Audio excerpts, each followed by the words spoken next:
Okay, welcome to Just Us episode 2. Yes, we got one episode under our belt. Look at us. Look at us. Okay, so this episode, we have to give a disclaimer before the episode begins. If you're listening out loud, you might want to put in your earphones because things are going to get interesting. The topic of this episode is dating and sex in our 40s, which is a topic not frequently talked about openly or at all. Mm-hmm. And so we're going to just jump in. Before we do, how are you feeling today? One word to describe it. I am thrilled. Ooh, that's a good word. And you? Yeah, that's like more than happy. That's like happy Yeah, up a couple of notches. Yeah. Okay, thrilled. And you? I love it. I am feeling hot and bothered in a good way. Okay. That's beautiful. Is your shirt reflective of how you're feeling? It's a little spicy. It's very cute. Thank you. Okay, before we get in, we need to thank our sponsor, Wine Press. Wine Press is this amazing wine store owned and operated by Aaron and Jyoti Mehta. It has locations both in Brookline and in the Fenway here in Boston. And we're thrilled that they're our first sponsor. Jyoti picked an amazing winemaker. It is a red Pinotage that is very well priced at under $20. So our wine today is Kamusha Wines from South Africa. And as per Jyoti and Aaron's website, this wine is here to change the system from the inside out, creating the space for more Black South Africans and Zimbabweans to find success as retailers, distributors, and importers, which is just as important as his mission is of creating great wine. The website says this can only happen, obviously, if the wines travel across the world. And so here we are drinking this incredible wine priced under $20 for sale at Wine Press. And let's get into it. Cheers. From South Africa. Mm-hmm. Oh, that's It's lovely. good. That's lovely. That is very, very lovely. Okay. I'm excited about that. Okay. So, in today's Dumb Shit Men Say, we're taking a quote from... Wait, hold up. I just need one more sip, and then we can... From July 25th, 2022, Representative Matt Gaetz from your state of Florida. Why is it that women with the least likelihood of getting pregnant are the ones worried about having abortions, says Matt. Nobody wants to impregnate you if you look like a thumb. Okay. I just want us to take a moment to recognize that this is not being said by like your drunk uncle at Thanksgiving, right? Who is probably a lovely person. This is being said by a lawmaker. This is where we are in this country in the year of 2022, our Lord AD. It is concerning, it is startling. And it is also high-key confusing because I don't think he even understands how sex works because I doubt he's getting any. I mean, is this not like LDE? It is very... Wait, what is LDE? Little dick energy. Oh. It's giving little dick energy for me. It's giving he pops something to help with the erectile dysfunction frequently. Because why do you care about who is getting impregnated, how or why, in these consistent like conversations and needs to remove a person's bodily autonomy is hateful and misogynistic. Yeah. What do you think? I'm feeling all of that, plus just an unwavering hatred towards women in general. Yeah, for sure. And this confusing argument he's trying to make that the only people who should even be able to speak of getting abortions are people he deems sexually attractive, which also makes no sense because lots of different people can get pregnant and people get pregnant all sorts of different ways. Also, by the way, lots of people get pregnant because they are coerced or forced into sex. Absolutely. And so this idea that women are pretending to be pro-choice when they're not getting laid because they want people to think that they're having sex even though they're ugly makes actually no sense. I think and also who's to say what's sexually attractive to other people? Well, I actually love that you broke that down in that way because you made more sense of this than I think he's even aware of, right? This idea that he's coming for women who he thinks are not attractive, who would have a hard time getting pregnant because they want to prove that they can get pregnant. I just think that outside of just a very obvious ignorance, it also is this idea that women only exist for the male gaze, right? We are an object of the male gaze. And I told you about someone came um, for me on Instagram about something very similar, right? I was doing like an outfit of the day reel, showing what I was wearing, and he specifically commented on my hair. For our listeners who cannot see me, I have a very short, low haircut. And he said, who wants a woman with hair like that? You can, poll 100 men and they would not find her attractive. And this was so laughable to me for many, many reasons, right? Just the way that the cis heteropatriarchy works is laughable. But also, I don't fucking want you.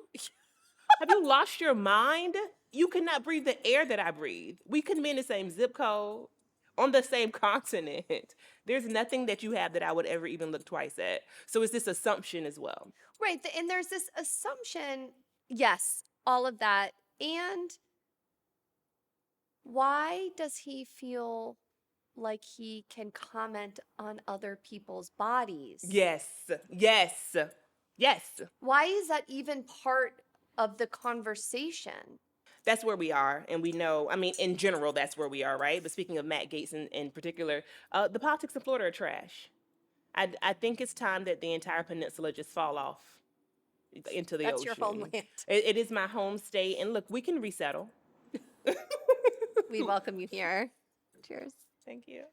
Yeah, it's really deeply problematic. I think without getting too far into a Matt Gaetz wormhole, I think also coming from him I mean, this quote from anyone would be deeply upsetting and problematic sure. and not based in any form of reality. But also coming from him who's had alleged illegal interactions around sex, I think it's even more unsettling because the allegations of his sexual preferences are young. Yeah, absolutely. I just feel like we are seeing white supremacy, cishet patriarchy, misogyny fight for its life. It's like in one of those scary movies and like you cut off the animal's tentacles and it like gets really ugly and big and like begins to wither, but it's fighting and spewing all this stuff. Like that's what we're seeing, right? Like we're seeing. Do you think it's going to die? I don't think it's going to die because I think that the movement on the other side isn't strong enough. So I think it's going to like flail and unfortunately likely just grow new tentacles because I think if it was going to die, we would not be where we are now, right? I think that we would be talking about much more progressive legislation. I think that we would not have a Supreme Court that made the Dobbs decision. So it's not going to die. I mean, that alone we will live with for generations, right? For the rest of our life. Or for the rest of our professional life. Absolutely. So it is not going to die. I think that it came close to it. And that is what movement building is about, right? Noam Chomsky said the revolution is making small acts of reform over and over again to get the system to collapse. So while this is an incredibly scary time with people like Matt Gaetz, what I hope is that some of us see his actions as so egregious until we have to be very serious about revolution and not just small reforms. Thank you. Yes. Yeah. Okay. All right. Thanks, Matt Gaetz. Thanks, Matt Gaetz. Didn't you go to college with him? I did go to college with him. I don't remember him from school at all, but not the saying, there is a story that an internet content creator talks about. His name is Funky Dineva, who also was in college with us at the same time. And this is alleged, but this is a story that Funky Dineva tells, right? That Matt Gaetz tried to buy him off in like some student body elections. This is when we were like 19, 20 years old. This was the on-campus elections. This was not like the city council. Well, it's still, I don't know. But I mean, that makes it even crazier to me. Like Quentin said that Matt Gaetz came to his house and handed him $100 bill and said like, don't vote for this person, vote for this person. Yes. So this is where we started. and this is where we've come.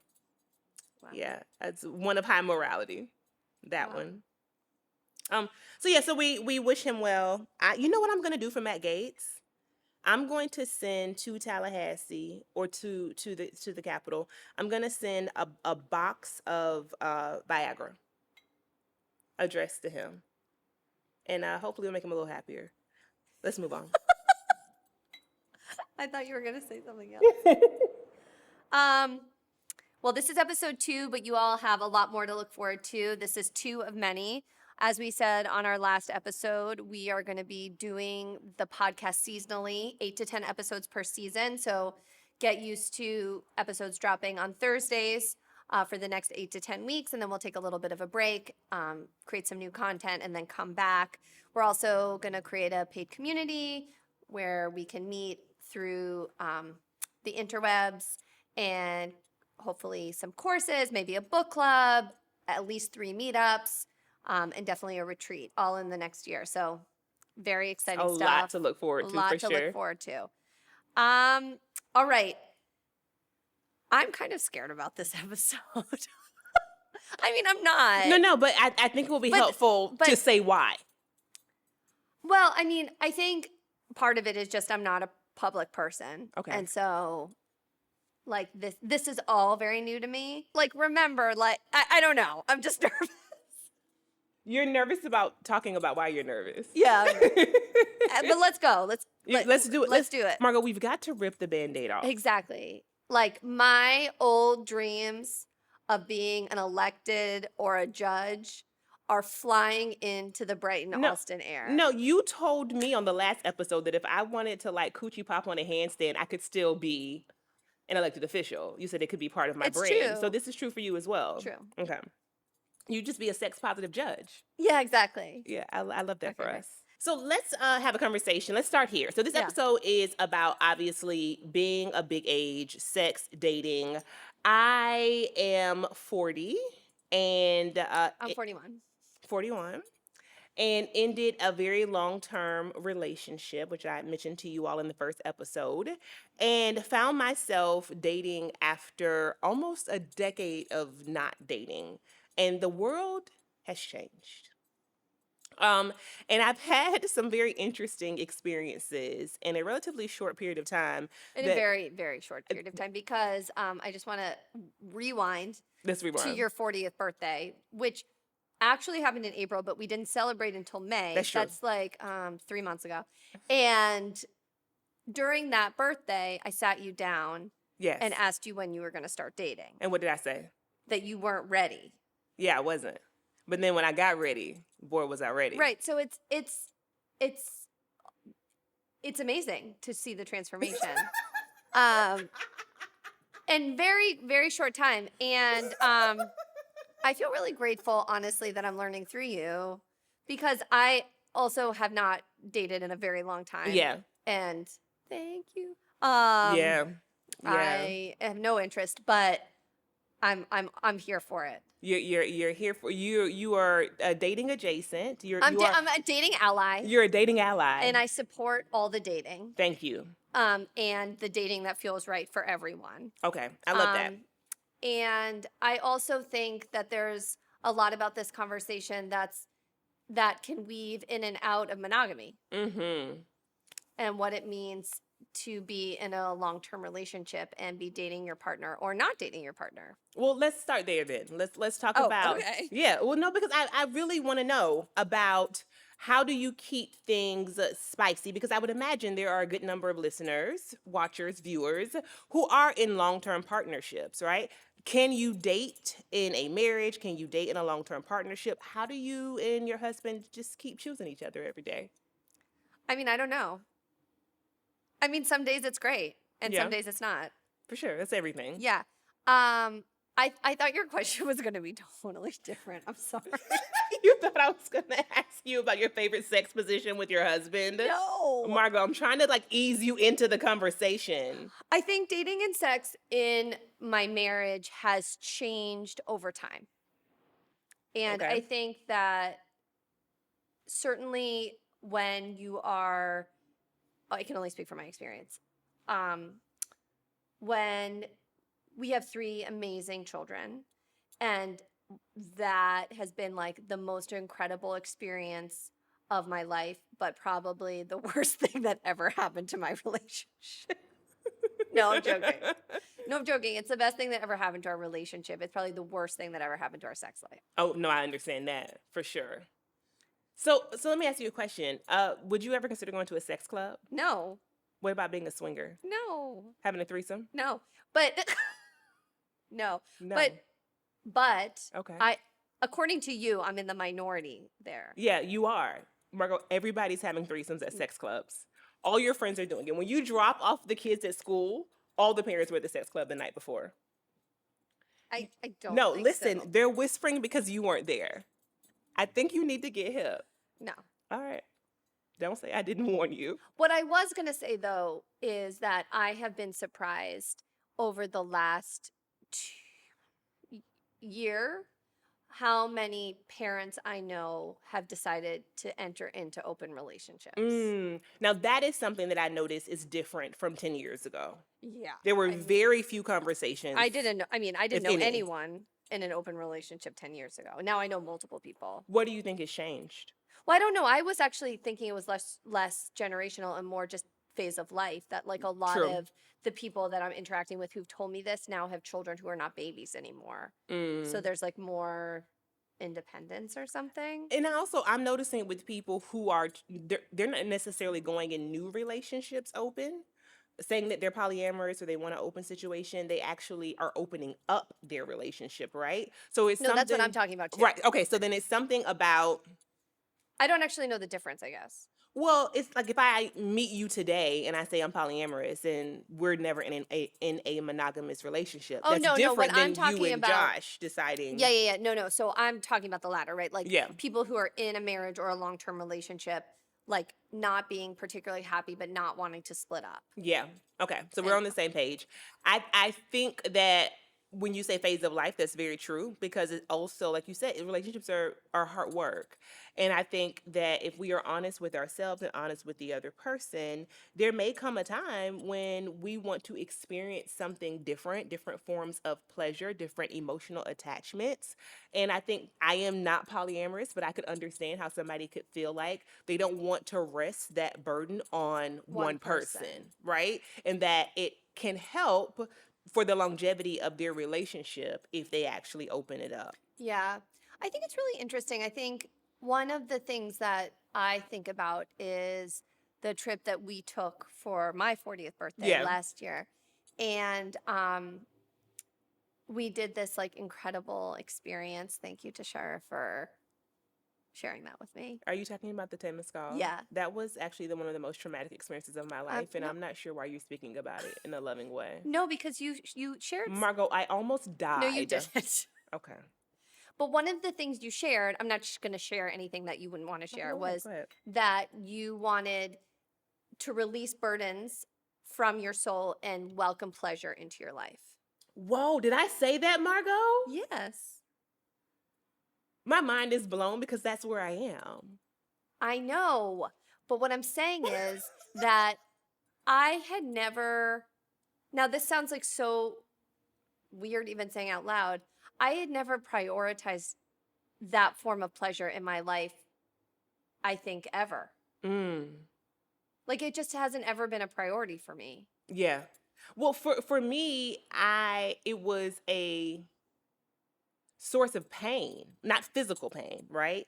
But of trauma because of childhood sex abuse, of trauma because of a just 2-year period, 3-year period of a bunch of illness, right? I had a hysterectomy. As you know, a year later, I get breast cancer. I have to go through a lumpectomy and then chemo and then radiation. And so my body it's never felt like my own because of the sex abuse as a child, right?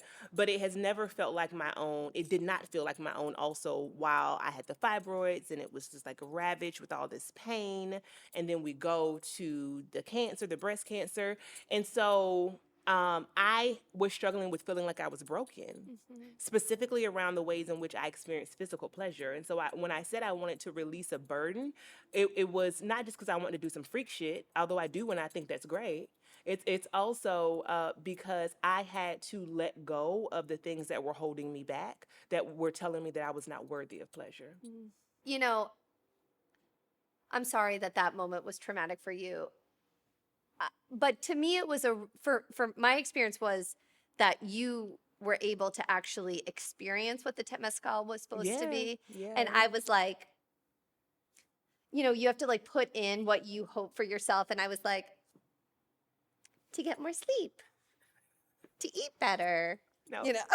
Meanwhile, I'm And then sobbing. I'm like, oh, like my pedicure's chipped. Like real superficial shit. Like I couldn't let it out. Obviously there was stuff in there, but and you're like embracing the Mayan ritual and having to leave and like needing to be consoled and but I think for me, like you experiencing it, and I'm sorry it was so hard. I'm so unwell about this because all I remember is going outside, and I don't know why so much snot was coming out of my nose. My bodily orifices were just like, Yeah, yeah, everything yeah. was purging. But that's the whole point. Right, and so the guide, the spiritual guide, Victor. Victor. Why you say Victor name like that though? Because I love Victor. Victor might listen to our podcast. That's very true. So Victor comes outside, and I'm like, I can't do it. I can't heal. And he's like, no, you can do it.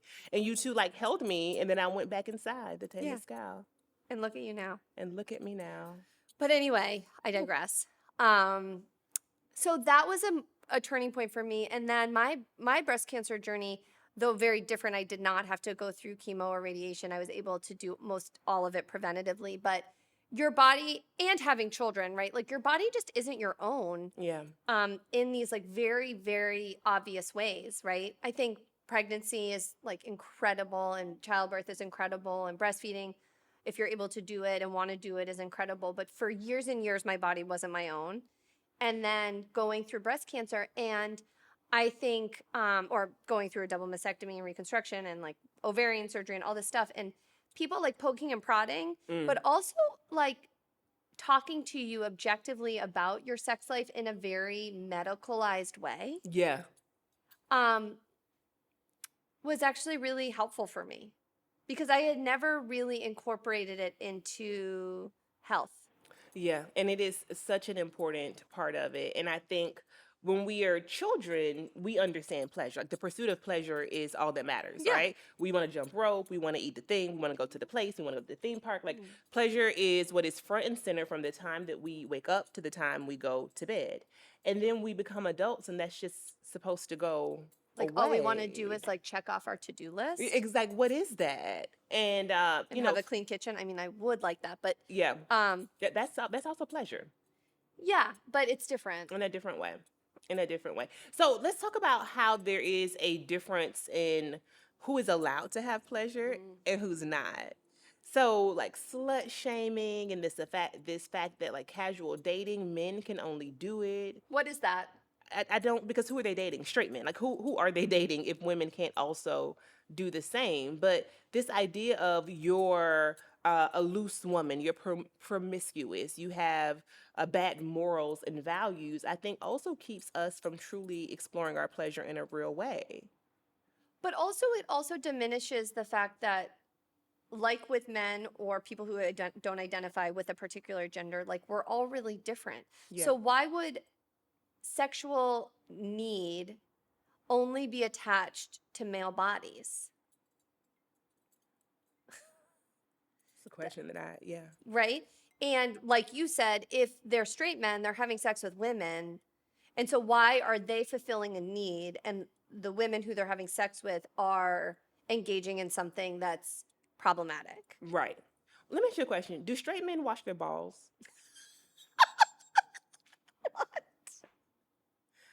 It's been a long time for me. Yes. Okay, good. I heard on the internet that there was some like a lack of washing of the balls because Wait, no, listen, no, I'm so serious because they they feel that it makes them gay. We haven't had this conversation. There was a whole thing on Reddit about it. I don't read Reddit. Okay, listen, I don't read But Reddit either. do I they was want their told partners this. to? This is about to be my point, right? Help me to understand any type of sexual activity we could have when you smell like nut mold. Ew. Wait, I what? don't listen. I don't know what's happening with the heteros, but you say that's not a thing. Some of the Well, heteros. I don't know. I can't speak for. Okay, some of for the heteros aren't washing their balls. That's disgusting. It is disgusting, and for us to center men in a conversation around pleasure and the bodily hygiene is not where it needs to be, I think is abysmal. Okay, so It has me aghast. Okay, so that's disgusting. There's also apparently, I forget the name of the author, but she used to write for the New York Times. I believe she wrote a book called Girls and Sex and Boys and Sex. I know what you're talking about. Yes, I'm Okay. hip. So I read Girls and Sex. As you know, I have 3 daughters. It was really interesting and very upsetting, because it was a lot of stories about young girls learning about their sexuality and becoming intimate through the male gaze, but also only as it relates to male pleasure. And so there was a lot of talk about girls expecting to bring their male partners to orgasm, but never expecting anything in response. Yeah. And then a lot of boys being interviewed and girls also talking about how disgusting their vaginas were, but not talking at all about what you just talked about. My sex life, and I'm not saying that this is true for everyone, and maybe it's because I was always a closet cooter licker. My my sex life got markedly better when I began to consistently have sex with a woman. Like dramatically 100% hands down. And I think it is because, and I know that obviously all men are not the same, but it's because of what you just mentioned, right? The phallus, the penis, is what is central in many hetero situations. Boys understand that, girls understand that, genders in between understand that, right? And so there is never any reciprocity in the exploration of pleasure. Lord knows they're talking about it in schools. There's no comprehensive sex education nationally. And so Well, there's no talk about and there's pleasure. no talk about, so then all men learn is I put my penis in the vagina and then I climax. Girls learn he puts his penis in my vagina and then he climaxes. It's never a conversation about what you need. Men don't even know where your clitoris is. Well, there's this thing going on the internet actually that I saw about all these men who think that like people pee out of their vagina, that women pee out of their vagina. Sorry, so ridiculous that. Mm. So, and let me just say, I do think there's a very distinct role for straight men in if a woman is queer. So I've had a situation. I call him my sneaky link. You told me I call him that because I am ashamed of him. Or you're ashamed of dating a man. The latter is most certainly true. But I think and he called this out. He said some lesbians like to use straight men as sex toys. And I said, I'm so happy that you understood the assignment. You said that to him? Like on the Steve Harvey on the Family Feud. Good answer. Yeah, that's what I felt like. He loves it. Of course he does. Whatever. Yeah. But I guess I don't really see what the big deal about that is because you guys are not dating. Right. So that's what people do when they're hooking up. And so, this goes back to. Do you call it hooking up? No, we don't call it hooking up. What do you call it? I think white people say hooking up. I don't know. White people in 1999. Oh, said hooking up. Now I think they say talking. Oh, they do. I don't know. We say talking too. We don't really say dating. We used to say creeping, like the TLC song. But that's having sex. Usually, yeah. Do you say making out? Absolutely not, Margo. What are you talking? You've never heard a black person say making out in your life. I sometimes ask Josh if he wants to make out. What does he say? Yes. Like, Josh, do you want to go to second base with me? Yeah, exactly. Wait, do in dating now, do you talk about bases? No. No, we talk, but you know what I have started to do with the sneaky link in with others is I've been very transparent about this is what I like. Mm. What do you like? But that takes a lot of confidence. Does it? Mm. But I don't think it should be seen in that way. We just had lunch DoorDash. Did we not say what was in our order? Mm. Right? So why can't in something as important as my pleasure, my physical pleasure and physical touch and sensuality, damn right. There are these 10 things that I like. Tell me the 10 things that you like. Do they match? They don't. Sorry, ain't gonna be able to do it. They do. Wonderful. I will meet you Friday at 8 p.m. down at the institution. At the institution?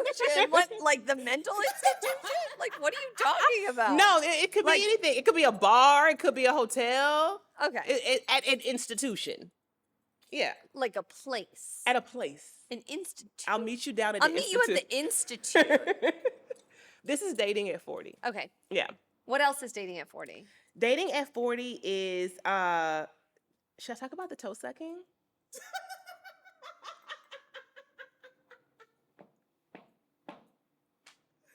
I hope my mom is not watching this episode. I hope she is. You do? Yes. She'll realize like how free you are. Yeah. So here's the thing, right? There's kink and there's like kink light. Okay. Like, to be kinky. Yeah. Are you hip? Yes. Okay. Kind Just making sure. But is that BDSM? Exactly. Right. So I think I'm like kink light. Not quite kinky, but like kink light. Like I don't want you to actually choke me, but I want you to like tell me you're gonna choke me. Right? Like that's amazing. No. So That's amazing. I'm not judging. I'm just it shocked. feels like a lot of judgment happening right now. Okay, kink light. Margo, I'm Choke speaking. me. Choke me. If anybody says it like that, I'm out the door. Choke me. I don't know. So I'm kink light. Okay, kink light. I'm kink adjacent. I'm a kink ally. I'm a kink ally. You're kink light. Yeah. Okay. Boom. I love that. T-shirts on the website. So, want a date. We're having us a good old Kink time. adjacent. Sorry. Yep, you're on a date. Adjacent. We're having a great time. And What does a great time look like on a date? Let me just say this. I'm a material girl. I like to be spoiled. And this person was so thoughtful and had planned out the entire date, had like planned it for like 2 weeks and brought me a gift and was very attractive, my type, like just all the just sexy ways, right? So I show up and I already know I'm feeling her because of how she looks.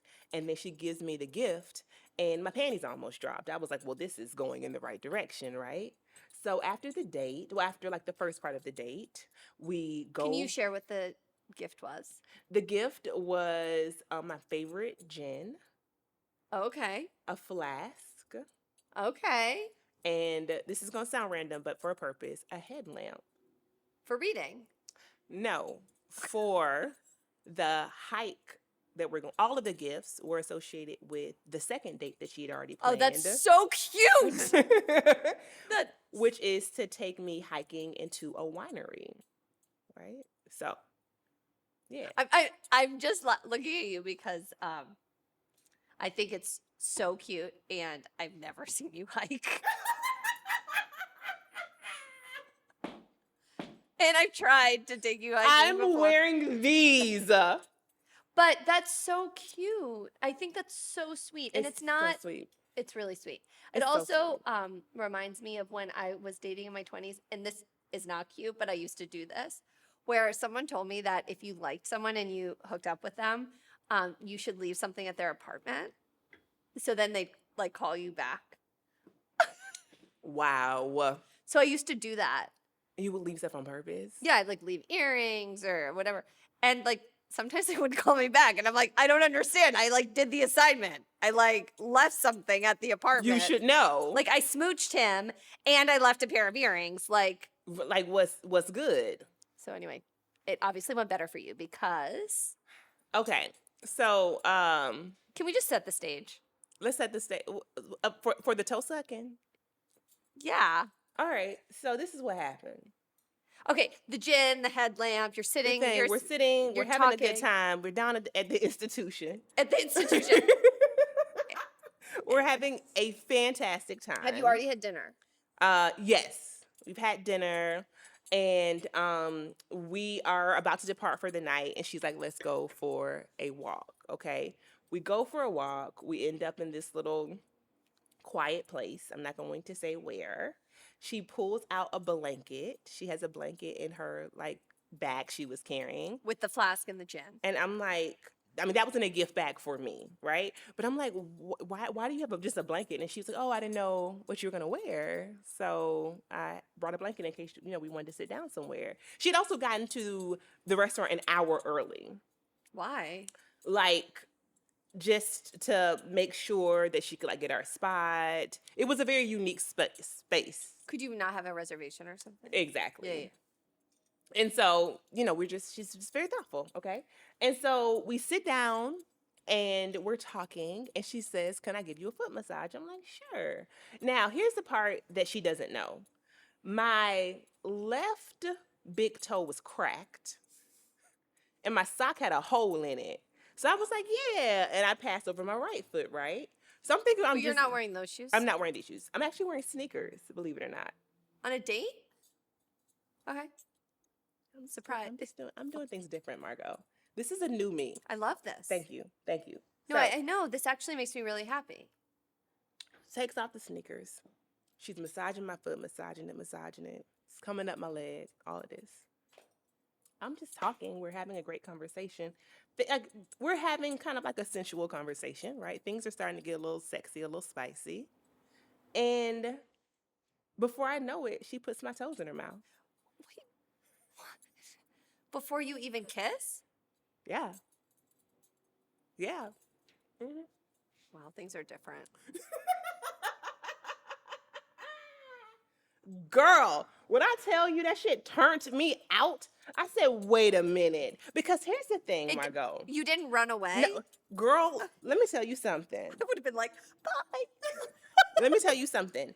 I always thought like toe sucking was a turnoff, right? I thought like, why would you want to put someone's foot in your mouth? This is and for all of like the foot fetish people, what I'm about to say, you're gonna understand.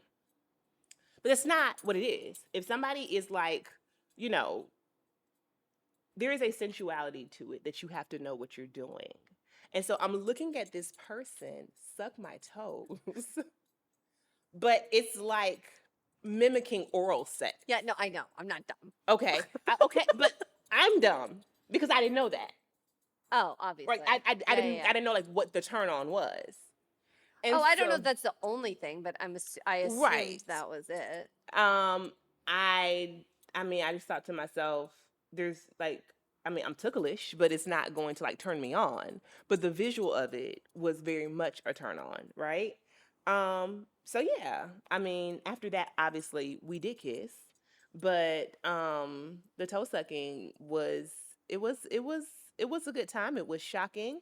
I'll never be the same.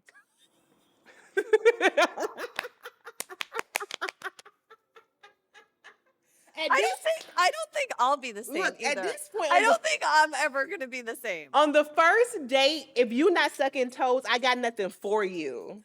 If I'm not getting a gift and my toes sucked, where could this go? Tell me where this could go. We have nothing. Wait, Tashira. First of all, you can't say that because if you date other people, which you are going to date other people, now people are going to all want to suck your toe. They don't have like a foot fetish like convention coming up. They don't. I mean, there has Tashira, to be. we can't go to that before we go to PlannerCon. You promise. What if they're the same weekend? Oh, well, also they could be the same people. You know, Josh's friend used to be a cartoonist at Furries. Do you know what furries are? Isn't that like people who were into the costume kink? Yeah. Yeah. You knew what that was? Yeah, Margo, you're the only one who doesn't know these things. The soccer moms are also into furries, and I'm trying to put you up so like you won't be surprised. You're the only vanilla person among all of your friends. Everybody else First of is all, that's they're into offensive. I kink. am not vanilla. Oh, you aren't.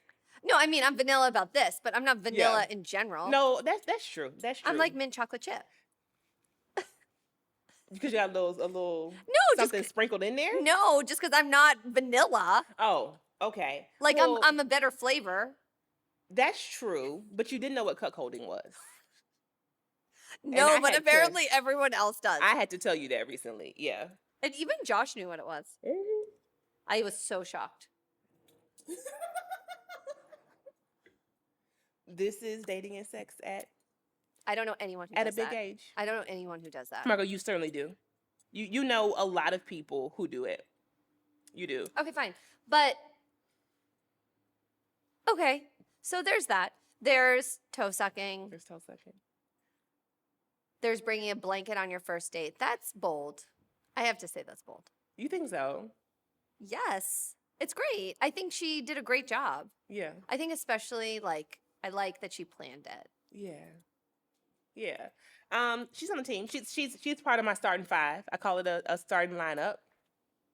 This brings us to white toenail season. The Justice listeners might not quite know what that is. White toenail season is a movement. We have a manifesto. It all started when my cousin asked why my toes were also always white, because thoughts had white toes. And I said, thank you, I love thoughts. And for folks who don't know, a thought stands for that hoe over there, okay? So the idea is to reclaim what it means to be a hoe and to be pro-hoe from a sex-positive way that also welcomes bodily autonomy from a reproductive justice lens, right? Bringing all this up to say, hey, this is Margo, this is serious. It is a real and figurative place. No, it's amazing. And I am so into being a thought ally. Thank you. Josh is too. My mom is too. Yeah, your mom had white toes. My mom has had white toes almost for a year. And last time we went to get a pedicure a couple weeks ago, she was like, I feel really bad, but I'm not doing white toes this time. I love it. I love this for her. And so our manifesto, really, Margo, came from a call from the Thotrin, a call from the people. Yeah. And they needed guidance. I think of it as, certain holy texts, the Torah. I know the Torah. Yeah. I mean, the Quran, Bible, all the Abrahamic religions. And then we have the Thought Life Manifesto. And so, number one, thou toes shall be white. Mine are currently white. Check. This is why they got sucked, right? Number two, thou shall be glowed up. This doing your self-care work. Number three, thou shall have D-diversity. Yeah, D-diversity. I'm working on that for sure. And number four is that thou shall leave them on red, which means like never give anybody too much of your time and attention because it's white toenail season. What advice would you give to people who don't get the benefit of D-diversity or leaving them on red? That's good. That's good. So this is something that I've had to work on, to be fully transparent. Of course, you were in an 8-year engagement. An 8-year relationship, and things were not always hot and spicy, and I had serious medical issues as well during that time. But I also think, yes, you absolutely did. And that's also, I think, something we need to normalize. Yeah. That in a long-term relationship, there's going to be hard things that happen, both physically, emotionally, geographically. Yeah. And there's also just the burden of having to share a life with someone. Yeah. Right? Like who's paying the bills, who's going grocery shopping, who's cleaning, which are decidedly unsexy. Yeah, and it's not always easy to divide labor and for both parties to come at the end of the night to come to bed feeling like whole, like feeling like, I put in my part, you put in your part, and you feel like this sense of desire for one another. I think that can get very difficult. So I think my advice for people who want to spice things up, what I wish I would have known is that I was making it way too difficult. Oh, talk more about that. I was making it too hard. I think that I was feeling very guilty about the moments that I had a low libido or low desire, instead of just welcoming it as the phase that I was in at that time. understanding that I wasn't going to feel that way forever. I truly internalized it as my body was broken, as I was broken. And that wasn't the case, right? It was the season that I was in. Part of it was the partner that I was with at times, right? It was a phase of life that is gratefully over because I've claimed something different. And so I think in relationship, you can do the same thing, claim something different. And I also think that people are not being transparent enough about what they desire from one another. We had a great sensual touch workshop at the White Toenail Season Retreat this year. And one of the things that I took away from that is the importance of transparent communication. I think that there are a lot of women who are not climaxing in relationships. I think the data is staggering. Yeah. I think it's like, I don't even know what it is. It's the majority. It's the majority. And I wonder to myself, do they not know how, or can their partner just not help to bring them to climax? I think it's probably both. Well, because you know what that is too. It's the fact that we don't expect it. We don't, but in a hetero dynamic, we also divide sex, right? It's like foreplay and then it's the sex. In a same sex situation, it's just sex. It's all sex. Oh my God, I had never thought about it that way. It's all sex. And so what it might take for me to climax in foreplay, I might miss out on in a hetero situation if we're just like going straight to penetration. But that's not even a thing. I mean, obviously penetration can be a thing no matter the gender, but it's not the primary thing in all same-sex relationships, especially among two women. So I think people have to be honest about what they like. You know, what if you really like butt plugs, Margo? You should be able to say that. I would love that for you. Why? I don't want that for me. Yeah. I'm good. You're good on that? I think. All right. Well, I mean, check on your strong friends. Sometimes you got to ask, like, girl, you want a butt plug? You have to ask these things, Margo. Because I don't trust you to ever say it. That's true. I would never. Yeah, you wouldn't say that. So I got to ask you, how are you feeling today? Do you want a butt plug? This wine is delicious. It's really good. And I might need more. I think that, okay. I so value so many of the things that you're saying. And I think so much. I mean, I think I actually feel bad about my reactions because I think of myself as a really open, honest, liberated person, and I'm not. I mean, I am in some ways, and I would never want my daughters to feel ashamed of their bodies or their desires or who they want to have sex with, or I mean, I don't want them to have sex with people right now, but they're still children. But when they're ready and safe and all of those things. And it's just like never been a huge part of my life. That can change. No, I know. I'm excited about that. Yeah, absolutely. And I think being this age is the perfect time. I also, I think it is. And I also think that I was remarking or like thinking about kind of when I was younger, not like when I was younger, but like how dating and sex and hooking up and like meeting people was such a huge part of our lives. And like, not even for me, but like of my friends and like knowing about who they were dating and like what was going on and like the crazy stuff my friends did. And I mean, no surprise to anyone who's listening. It wasn't me. Usually it was me like taking care of them after the fact. Gotcha. Or picking them up in the middle of the night or like Gotcha. whatever. But I digress. The point is that like now I don't know anything really about my friends' sex lives other than yours. But like maybe I should. Yeah, we talk about everything else. But why? And this is why I ask, like, I have to ask people now, like, is this too much for you? Right? Because I've unlocked this dimension, but I realize everybody don't want to hear about my freaky deaky stuff, right? I mean, but people do actually. Yeah, well, I think they find it empowering because they look up to you. Well, I appreciate that. I have been saying for a long time that I want to have more conversations transparently about sex. I think it is so incredibly, and I come from a family like that as well. You know, my grandma on the night of before her double mastectomy, yelled out, "Shit, I need some sex." Her grandma's 80. She's 80. And I said, "Grandma." She was like, "What, you think I don't have, you mean your granddad don't have sex no more?" Right? So these are the kind of conversations that I actually grew up with. And so in many ways, it feels more foreign not to talk about it. It's so interesting. So me, my cousins, my aunts. I also think that's so interesting because all of the conversations I ever had with elders about sex was for procreation. Mm. So we go back to this idea that sex is not meant to be for pleasure. Mm-hmm. Yeah. Yeah, yeah, yeah. And it was also always about the fear of procreation or for procreation. For procreation. It was never anything else. Ain't that the patriarchy at work? In a real way, right? And that was both from men and women. Yeah. Well, because you don't have to be you don't have to be a man to like a uphold man to advance sexism. We know Yeah, that. yeah, exactly.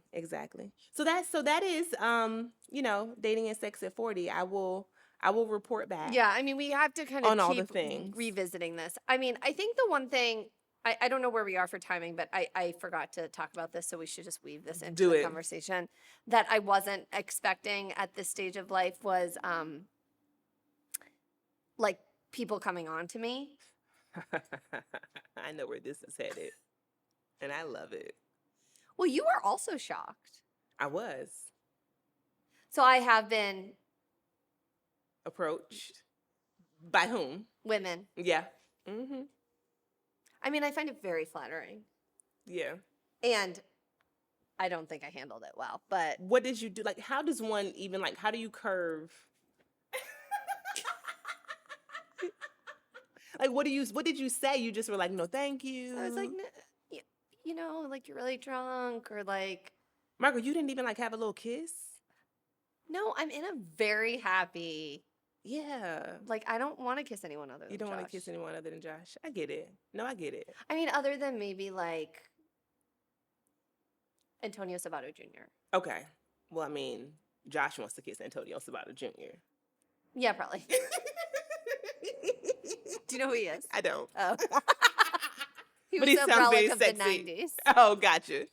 Or like George Clooney. Yeah. But like he's married, so I would never do that. Gotcha. No, I just didn't know if you was like, No. A little kiss. I mean, if I wanted to, I mean, maybe someday, but no. I've had a lot of I mean, I went to, not to make like broad generalizations, but I went to a all women's college. Like a lot of my friends have been gay. Like it's not anything that hasn't been open to me. For sure. You just never found it attractive, never were interested. No, I mean, it's not that I didn't find it attractive. It's just nothing I wanted for myself. And I have been in a relationship where there was infidelity and it was so painful that I would never ever want. For sure. I know what that means. Right. Yeah, in a real way. And so that's not something I'm interested in introducing into my relationship, but I was like, that's been an interesting kind of underlying narrative for me, that there are a lot of people in similar situations to mine who are really struggling in their relationships, and that makes me sad and happy that they're open to trying new things. Exactly. So I don't hold it against them. I just didn't expect that to happen. That you were going to be that friend. Yeah. Repeatedly. Yeah. Well, I think it might be something you're giving off, friend. I didn't want to say anything. Giving off? Yeah, you're giving off a lesbian energy these days. Really? No, I'm just kidding. It's something I didn't mean to tell you.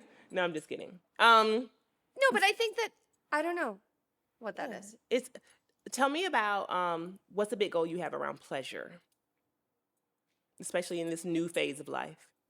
I think basically following in your path of prioritizing it. I love that. And I think that it means a lot of different things, but it's something that I never thought I like deserved or should prioritize or could be prioritized or could be a big part of my life. And I don't think that anymore. I mean, I don't know exactly how I'm going to do that, but just set the intention. Yeah. I love that. What about for you? I want to learn how to squirt. No, Margo, I'm actively working on this shit, and I think it's gonna happen before the end of the summer. Mark my words.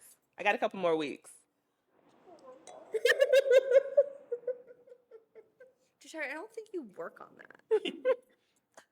No, you have to. Margo, listen. Wait, I have to go. I've done so much research on this. What? I'm so serious, Margo. Done research on this, okay? There are people who are natural squirters. There are those among us who were born with the gift of squirting. There are those of us like me who were not born with the gift, but you can learn how to do the thing.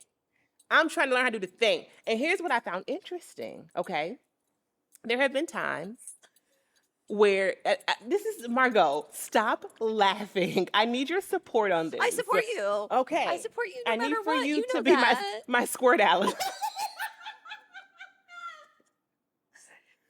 No, listen. Okay. So there have been times while I'm being pleasured that I feel like I'm about to pee.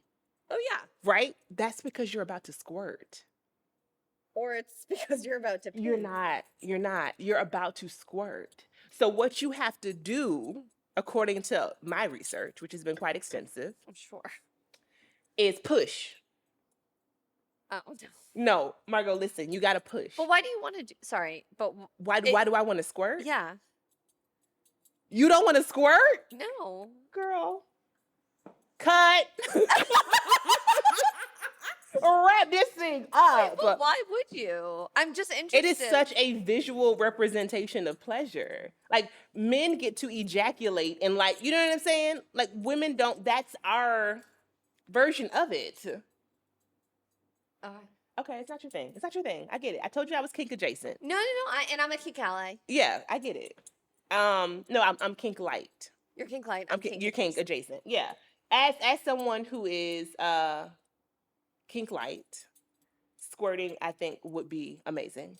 And I also, I feel like there shouldn't be anything. No, there's nothing wrong with it. It's just that I can't do. Right? Like I feel like this is a thing. If it can be learned, I'm going to figure it out. That's very type A of you. I know. I've approached this as many. Right. I have many things in my life. So interesting. Actually, we should get back to that because you approach everything like you're getting your PhD. Have you noticed that? Shut the fuck up. No, like seriously. When you started blogging in like 2010 when I met you, you like were really reading all about it and like then you like negotiated. I didn't know anyone who did this, but your first job out of law school, after working there for like 6 months, you negotiated a day off per week to work on your blog and they paid you 80%. Do you remember that? I've never heard anything of the sort.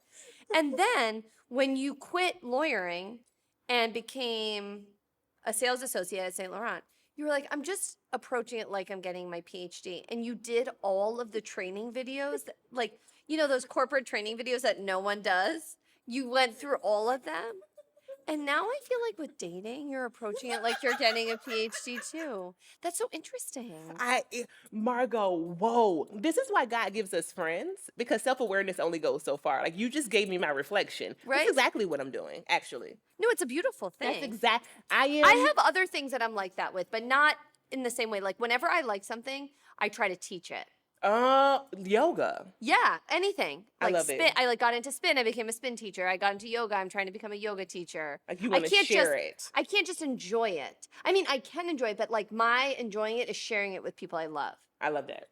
But I have to but it's a lot of people are into like yoga for many more years and classes than I am and never want to teach it. Yeah. Many people have lots of sex and never like set goals for themselves. Yeah, no, I'm a goal-oriented person. I got my eyes on the prize. And I need something like physical, tangible, right? Am I exploring pleasure in all the ways at this point in my life? But let me talk to you about something else. So when you're thinking about pleasure, like think about this date who brought you the gin and the head. I got a headlamp. I should have brought it. It would have been so great for this episode. Like, are you also hoping that you have like things in common with her? Yeah, I mean that's the turn I mean, on. I know you do because Yeah. I've like learned a little bit about her. Yeah, I mean that's for me. That's the turn on, right? The fact But no, because your sneaky link, you don't have anything in common with. No, this is actually that is true. But the sneaky link is a sneaky Wait, link. are you calling it stinky link? No, sneaky. We're sneaking around to link up. The sneaky link Does he wash his balls? is my lesbian sex toy. Yes. Okay. Yes, he washes his and I think that's all we need to have in common. Cuz you know, like I don't partner with men. Well, you're not right now. I used to. Right. Yeah, that's not I would no. I'm not partnering with a man in the future. Absolutely not. I have taken my hat out of that ring. I am not interested. And so, as a result, I think the sneaky link is a different situation, right? Okay, fine. Yeah. But like, if you were, as you're dating women, Yes. are you looking for? I don't know because I don't know how this works. But like, just Yeah. sex?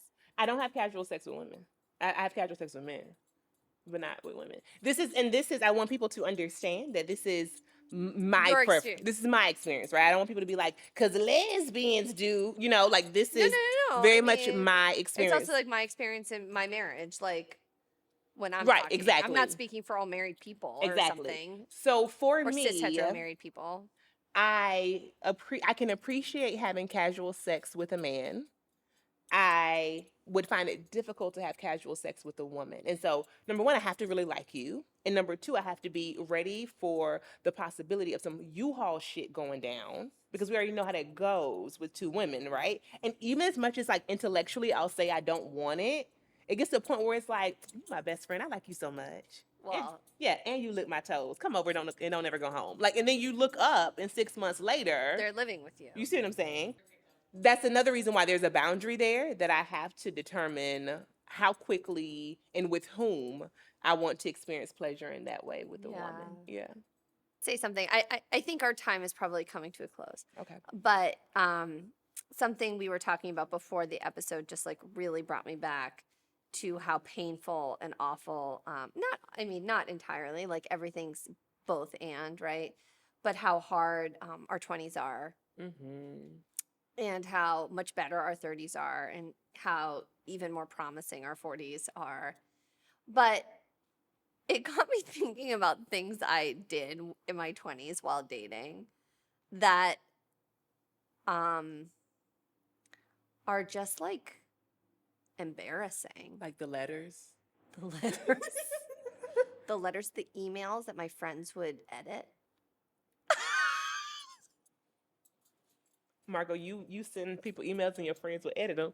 Yeah, I sent this guy that I liked so much. I really liked him so much. And he would only see me on Tuesdays. Was he married? No, he was just dating other. I mean, now in retrospect, he was obviously dating other people, but like I Right. couldn't understand like why Tuesdays.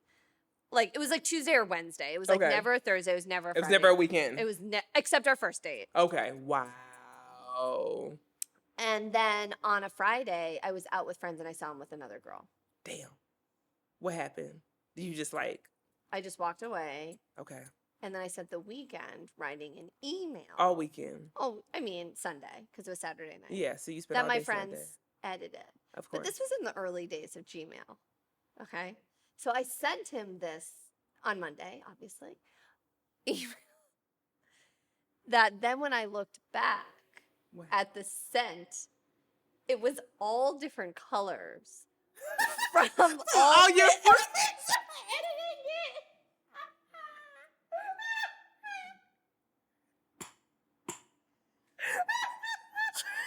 It was like I mean, we were in law school, so it was like wordsmith. Like it was so embarrassing. I'm sorry you went through that. Obviously, he never was. Bye.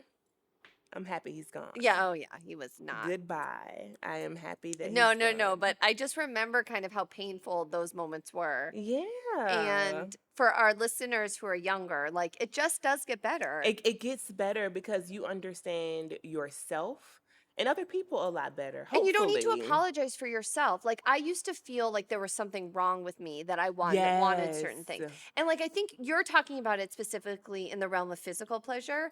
I really had always wanted to be in a monogamous serious relationship. Like that's where I wanted to be. I Yeah. knew it. It was just like And I wasn't a good dater because of that. Yeah. And I wish I could have just enjoyed dating more because it was open to me. It wasn't not open to me, but I was dating everyone with the idea that I wanted to be in a long-term I see what you're saying. relationship. Yeah. So that's just like inevitably going to be an unsuccessful Because you're going into it with a exchange. very specific Well, it was result like in I mind. am a very serious person just by nature. Like I can't pretend that I'm not. Yeah, you And are. so I'm not going to waste my time. Remember that time you wouldn't let me have a coconut in Tulum? No. Because you told me it was unsafe. I just wanted fresh coconut water, Margo. Oh, but it had already been cracked. Right. Yeah, that's not safe. Okay, go ahead. Go ahead, girl.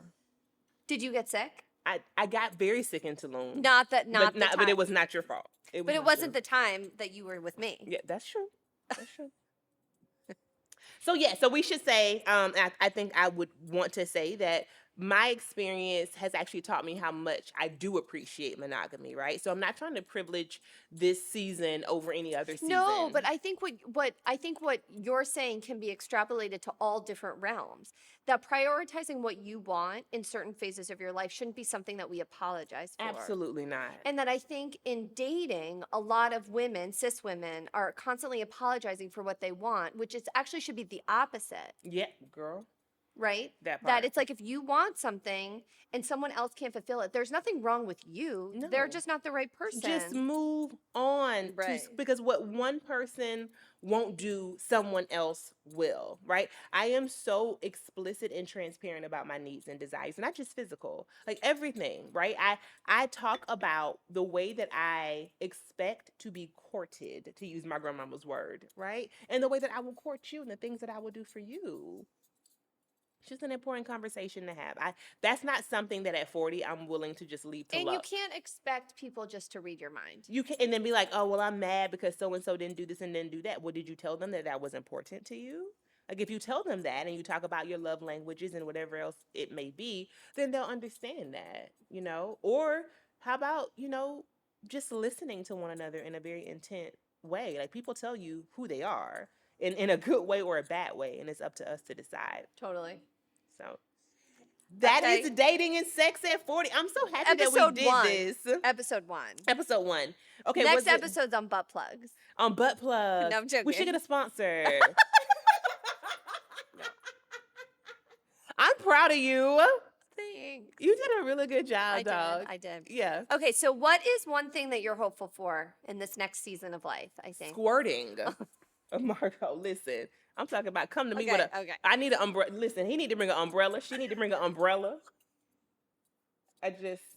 I'll have them at the door. Go ahead.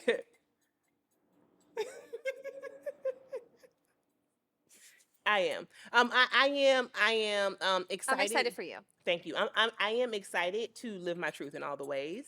I am excited for the personal work, the development and the growth that I have experienced. I'm excited to be happy. Yes. I'm excited to feel free. Wow. Okay, so you answered mine too. I'm excited. I'm really excited too for this season of life, and I'm hoping that some of these conversations can help other people